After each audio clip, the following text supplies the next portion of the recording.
Hey everyone, Liz here, and today we're going to be talking about one of the most important pieces of equipment, if not the most important piece of equipment that we use with gel nail products.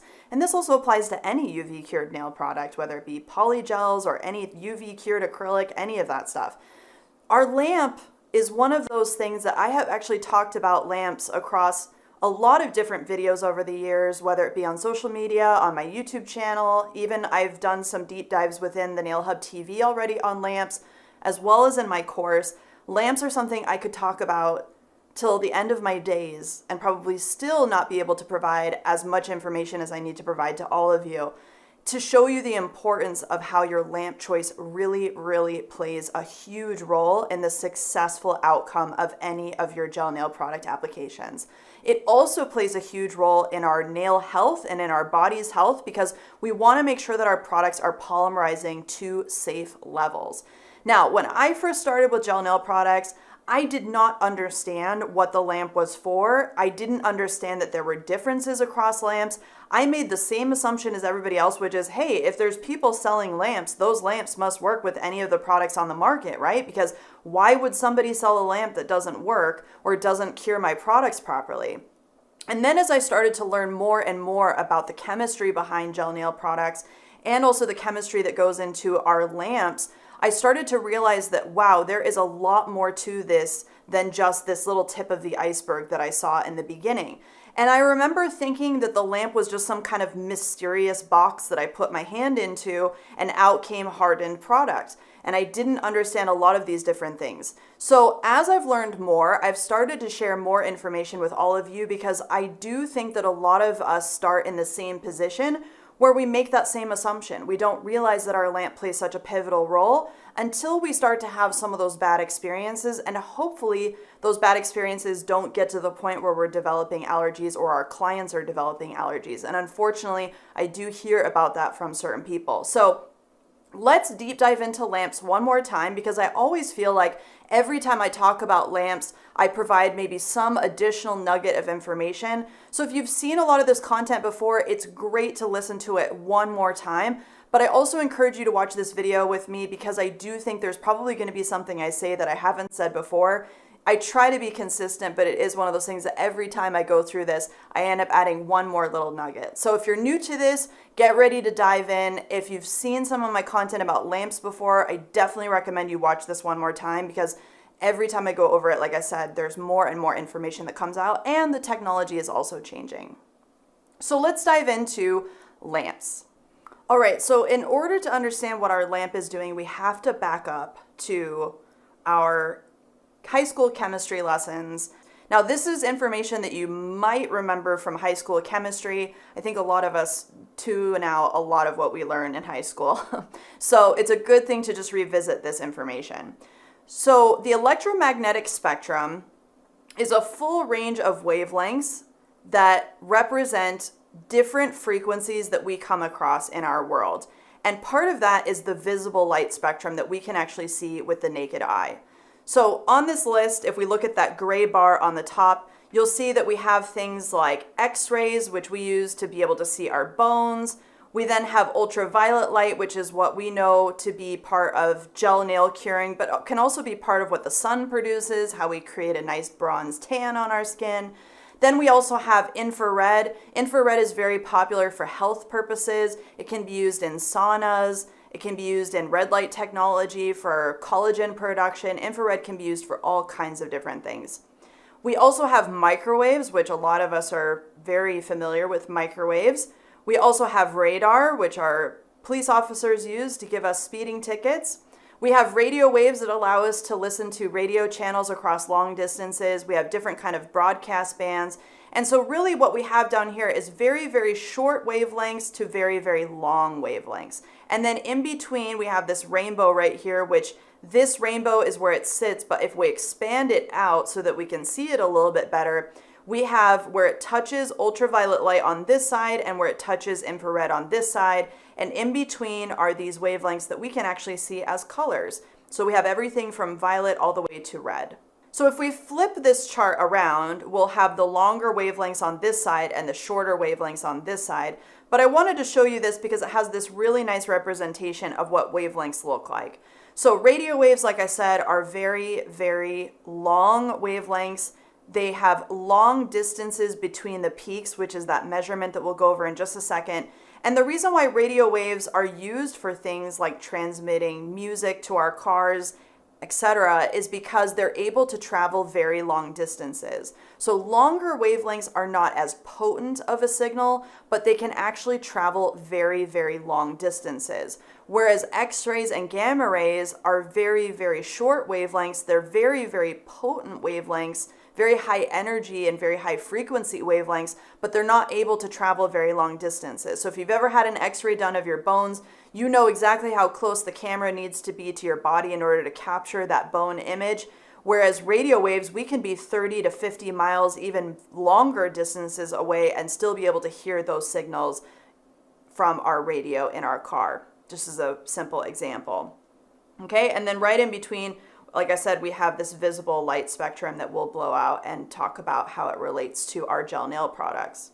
So what is nanometers, right? A lot of us have come across this term when shopping for a nail lamp, and a lot of us don't understand what nanometers means. So if we look at an actual wavelength, nanometers is this distance. It's the measurement of this distance between these two peaks. It could also be the valleys here. We can measure the valleys, but typically what we do is we take the two peaks of any wavelength and we measure the distance between them to figure out what that distance is.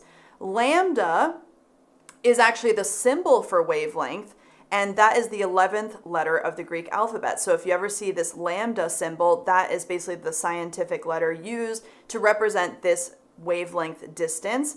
And nanometers is 1/1,000,000th of a meter. So you can imagine it's a very, very small distance, but it does have an impact on the different photoinitiators within our product. And we'll talk about that in just a second.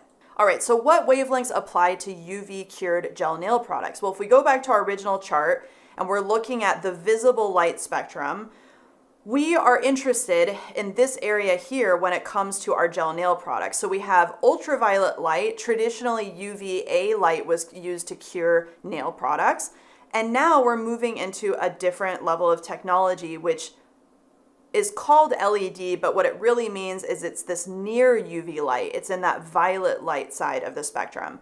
But anywhere from 365 to about 405 is where we will have wavelengths that we apply to cure UV cured nail product. So like I said, we've got this weird disparity between lamps when we talk about them, where we reference 365 nanometer as UV, and we reference 400, 405 nanometer wavelengths as LED. Now you can see the different light colors here, and this is what you'll notice with 400, 405 nanometer wavelengths, as they look purple because they're starting to get into that visible light spectrum, and they're getting away from that UVA more white, bluish light. It's getting into that, that purpley light, which is that violet light technology. So here's a better representation of that. When we were using CFL bulbs in the past, CFL bulbs were actually able to emit everything from about 365 all the way up to about 400. So it was kind of this full coverage technology, very ambient style light with CFL bulbs, which are compact fluorescent. They're those tube bulbs that if you ever saw a traditional nail lamp, they would be replaced every so often. We still have a lot of CFLs around in our homes. They're like those spirally little white light bulbs that look like coils. CFL is still extremely popular, but this is where we were, is right here in this UVA range. And over the years, we've been able to move forward into this more violet light technology, which cures our product faster, limits the amount of exposure we are exposed to with our hands. We've also gotten more efficient with our lamp designs, but it's able to penetrate deeper into our product, cure our product better with less of that external damage or external risk to our skin cells. So let's correct a little bit of misinformation, because you're probably going, well, Liz, this doesn't make sense based on what I come across in the nail industry, and that's absolutely true. So let's start with the first one, UV versus LED. So UV versus LED is a complete misnomer. All nail lamps on the market emit UV light. They might emit, like I said, closer to that near UV, that violet light, but all nail lamps emit UV light or some type of UV light to cure product. LED refers to the type of bulb that we are using, the type of emitter that we are using. It is not a type of light, it is a type of bulb. UV is a type of light, okay? So these two things are not even related. They're not, it's like apples and oranges. One's a bulb, one's a type of light that's coming out of it. The correct differentiation, like I said, is CFL versus LED. Both of those emit some type of UV light. And like I said, all of them emit UVA or near UVA. So CFL emits more of that UVA light. LED emits more of that near UVA, that violet light. But LEDs can also be used to emit the full spectrum if we want to. Sometimes you'll have lamps with dual emitters, which means that they're called hybrids. They're able to emit the full spectrum of light that might be needed to cure some of those legacy products. Okay, wattage is also something that's a complete piece of misinformation in our industry. A lot of people assume that a higher wattage number means that the lamp is more powerful. Now, technically speaking, that could be true because what the wattage refers to is how much power the lamp is consuming. And if we have more LEDs or more CFLs in the lamp, that means we need more power to power up all of those emitters or bulbs. And so it means that there's more light being emitted, but it doesn't tell us the potency of that light or the consistency of that light. And so it's really important not to rely on wattage alone when shopping for a nail lamp. This is something, both of these misinformation pieces are things that I have actually spoken to with a lot of different manufacturers. And it's a challenge because we are so far gone with this misinformation as an industry that it's like trying to turn the Titanic. Yes, we could probably come up with some, candela is actually what I would love to see as the measurement for potency of a lamp, or some kind of rating system where it be like, this is a level 1 lamp or a level 5, and you could match that with gels. But there's just so many manufacturers and so many products on the market, it would be near impossible to be able to get everybody on board with doing that. So just keep in mind that higher wattage does not actually mean that the lamp is more powerful, and I'll show you guys in a second a good example of that. And again, any lamp is not the right lamp. So we need to really be serious about understanding what goes into a lamp, how that cures our product, because lamps are not universal across all gels. And we need to understand the pairing between a lamp and our gel nail product in order to understand how to properly choose a lamp for our product. So what does gel need in order to cure? Well, it needs the correct wavelength. So inside of our liquid gel, there are photoinitiators. Photoinitiators are the part of our gel that gets activated, that starts that whole hardening process. And photoinitiators are very specific to specific wavelengths of light. So think about it like matching, where we need to have our photoinitiator in our liquid product matched with the lamp and the light that's being emitted by our lamp. So we need that correct wavelength. And this comes down to, for example, if you have a LED, and I say that in quotations, LED only type of lamp that only emits 400 or 405, somewhere plus or minus. Important to also point out that when somebody says it's a 400 nanometer wavelength lamp, it also is plus or minus about 5 different wavelengths around that. So when I say 400, 405, it's because it's usually in that range, is what we call LED only in quotations.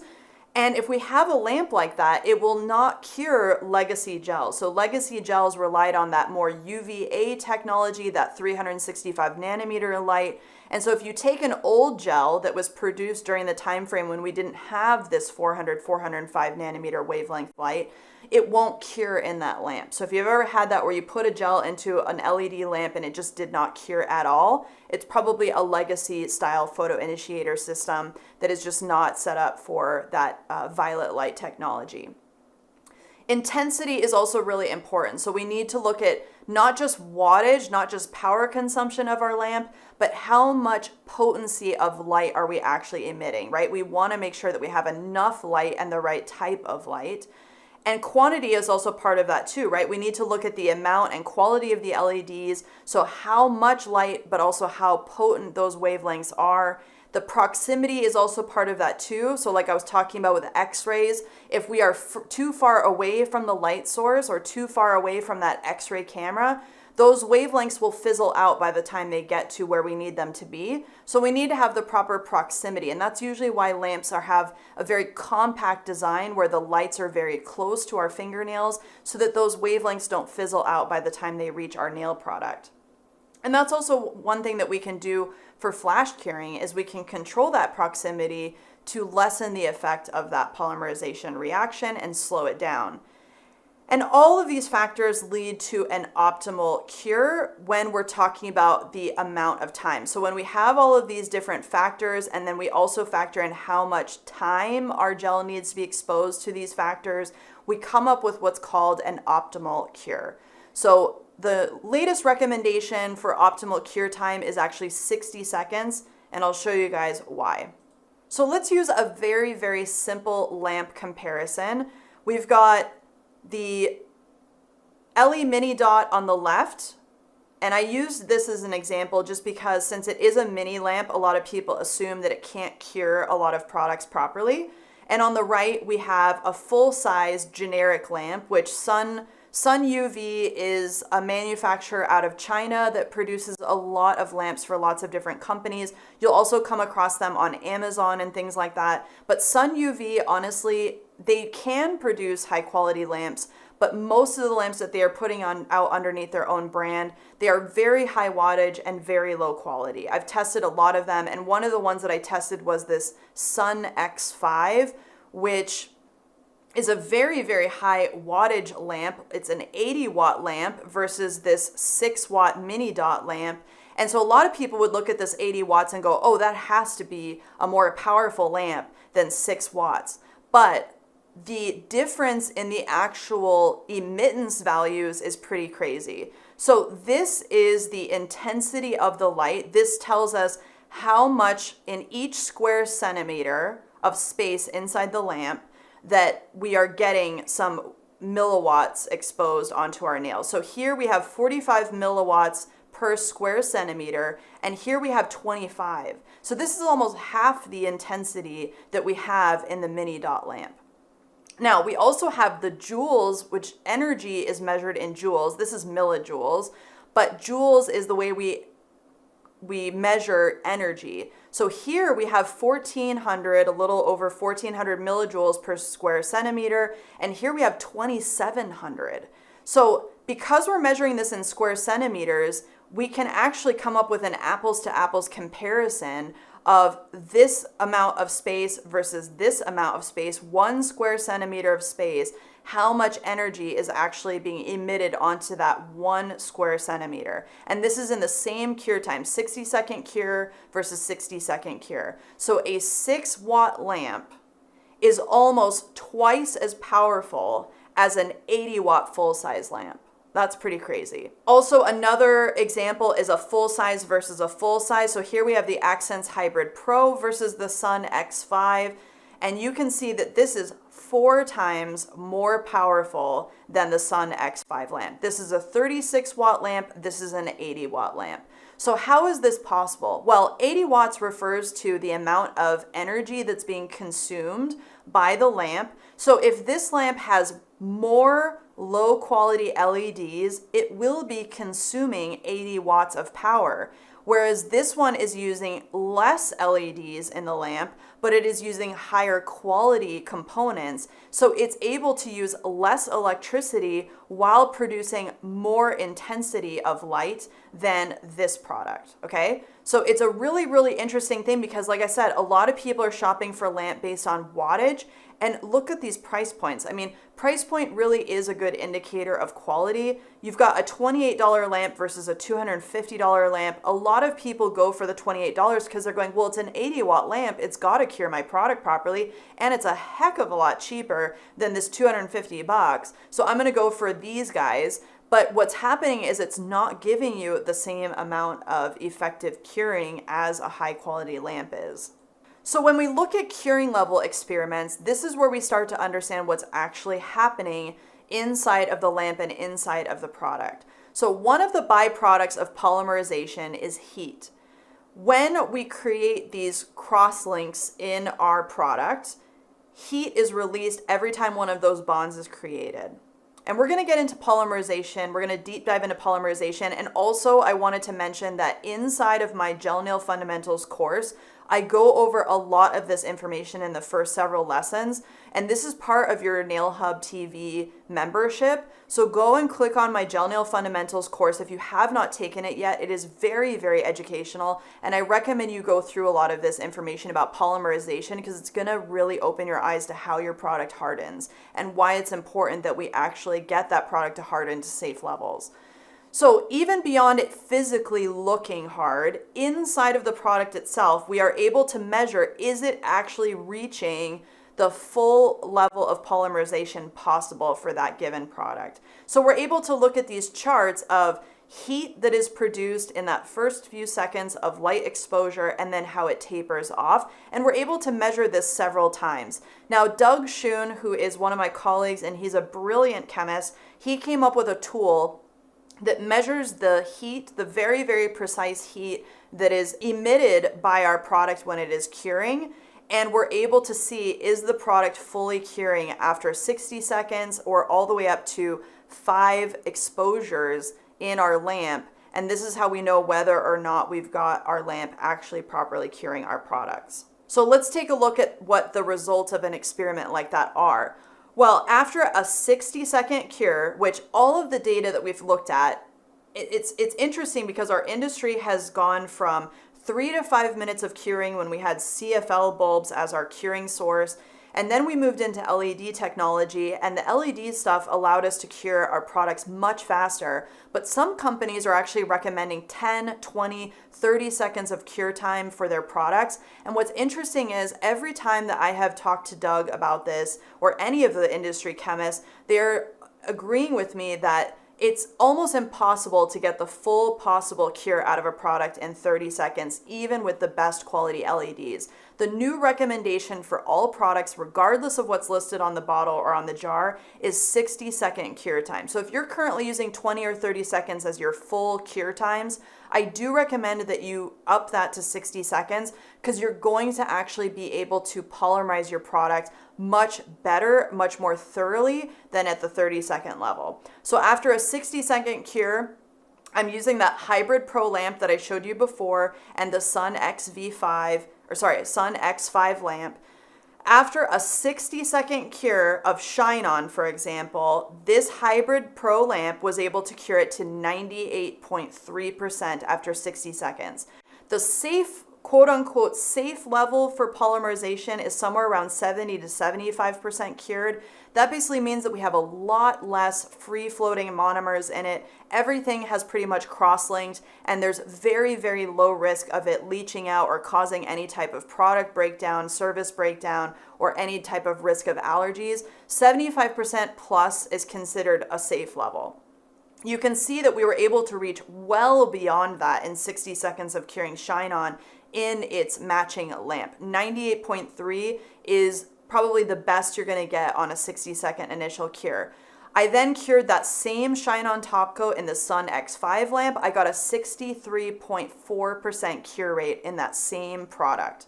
So this is really, really important to understand that this is what is happening when you're using a generic lamp with a product that requires a lot more energy to cure. And so people can be walking around with hardened gel. The top coat may look like it's hard, it may look shiny, it may look like it's supposed to look, but inside of the product it is only 60% or 63.4% cured, okay? So after 5 cycles, which Doug Schoon's tool and his analysis is really interesting because what we do is we expose it to 5 60-second cycles because we're basically trying to cure it until it's dead. I like to call it that way. Cure it till it's dead. Cure it till we can't get any more curing out of it. And you'll see after 5 cycles of curing that same sample of product, we were able to get to 99.1% cured. And so what this means is that the photo initiators have completely been expended. We can no longer polymerize this product any further, even after 5 minutes of exposure. but we're at 99.1. I mean, the product is basically cured within an inch of its life. It is dead as a doornail, and nothing is going to, polymerize further. Whereas even after 5 minutes, okay, so that means 5 separate 60-second exposures of that top coat, we're still only at 87.4% cured. So that means that in order to get to a safe level of curing with the Sun X5 lamp, you would probably have to cure it 4 minutes versus 60 seconds in the Accents Hybrid Pro. So this is just a very simple example, and this is why the lamps that we have curated on the Nail Hub, we list and sell proudly, because we know that we aren't selling generic lamps that are going to undercure your product and lead to potential issues. And one of the biggest issues that is arising out of these kind of undercured rates is allergies. Now, if we use high quality products, that does eliminate a lot of that risk, like I've talked about here on my formulation video as well as my lamp video. If you didn't catch those, I definitely recommend you check them out. But it's really important to understand that if we are using a very high monomer product, which is the type of products that people love because they adhere so easily to the nail without really trying, the problem with it is that if those products are only curing to about 50-60%, that is truly the magic combination that is leading to an increase in allergies. So I want you guys to just be aware that not all lamps are created equal, that there really is a big difference in quality of components, and it is not all about wattage. It really is something that needs to be measured carefully. Unfortunately, this is not necessarily an experiment that everybody could do on their own, but this is why I try to provide this kind of information and this kind of guidance, because it does make a huge difference. So what are the key takeaways of this information? Well, the first one is I highly recommend that you cure every single layer of gel nail product to 60 seconds. A lot of you might be concerned because you've heard of over-curing your products. Over-curing literally is probably one of the least important factors or least important risks in your gel nail services. Some of the trade-offs with over-curing might be a little bit of yellowing that actually does dissipate. It's just the photo initiators getting overactivated. But honestly, I have never found any actual evidence of product being more brittle or anything really bad happening with being over-cured. Even at 2, 3, 4 minutes, the product really doesn't change that much, okay? But at 60 seconds, that to me is the magic number where you are going to get the optimal cure rate, and the 10 and 30 second times that are out there in our industry really need to change. And this is something that, like I said, Doug Schoen agrees with, even Jim McConnell from Light Elegance agrees with. We should be listing 60 seconds as that optimal cure time. Get a high quality lamp, okay? Any of the lamps we sell at the Nail Hub have already been vetted. I am very passionate about understanding how these lamps work with any of our products that we sell at thenailhub.com. And I have also added a couple different mini lamp options for those of you that want something that's a little bit more cost effective. If you're a professional, obviously this is something you're going to be able to write off as part of your expenditures for your business, so that's a little bit more helpful. I do recommend full-size lamps if you are working as a professional, but the mini lamps are a great option. They do cure just as well as our full-size lamps. They are just a little bit more cost-effective and, again, a smaller footprint. Watch for HEMA in your product. This is something I didn't really go over in today's video, but this is something that is part of my formulation information that I just did a video on. And if you guys want to go and watch the information about those monomers in our product, that is something that is very, very important to understand. HEMA, HEA, HPMA, those are really, really common acrylates, monomers that are in our products.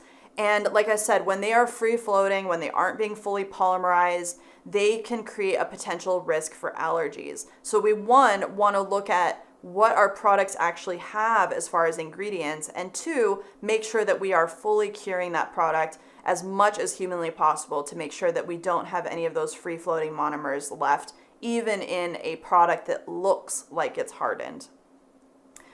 Opt for BIS versions of monomers. Dye is also acceptable. You'll see dye HEMA, dye HEA, dye HPMA. That is a better version. It's also listed as 2-HEMA, 2-HEA.